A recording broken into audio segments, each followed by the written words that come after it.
Hello everyone, সবাই কেমন আছেন? আশা করি সবাই ভালো আছেন। বন্ধুরা, আমরা সবাই জানি যে টাকার রেট ভিন্ন ভিন্ন। মানে কোনো দেশের টাকার রেট বেশি, আবার কোনো দেশের কম। কিন্তু আপনি কি জানেন আজকের দিনে মিশরের 1 পাউন্ড সমান বাংলাদেশের কত টাকা হয়? আপনার ধারণা কি ঠিক, নাকি অবাক হওয়ার মতো কোনো চমক আছে? এই ভিডিওটি বিশেষভাবে আপনার জন্য তৈরি, তাই শেষ পর্যন্ত দেখুন। কারণ আপনি যদি নিয়মিত টাকার রেট জানেন, তাহলে অর্থ লেনদেন বা বিদেশ থেকে পাঠানো রেমিটেন্সে লাভবান হতে পারেন। আজ রবিবার 19 এপ্রিল 2026। আজ মিশরের 1 টাকা সমান বাংলাদেশের 2 টাকা 37 পয়সা, আর অপরদিকে বাংলাদেশের 1 টাকা সমান মিশরের 0 টাকা 42 পয়সা।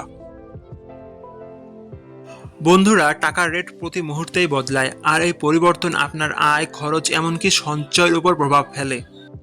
তাই নতুন রেট সবার আগে জানতে এখনই চ্যানেলটি সাবস্ক্রাইব করুন এবং বেল আইকন প্রেস করুন, যাতে কোনো আপডেট মিস না করেন। আমার কাজগুলো যদি আপনার ভালো লাগে, ডেসক্রিপশনে ও পিন কমেন্টে সাপোর্ট করে লিঙ্ক দেওয়া আছে, ঘুরে আসতে পারেন।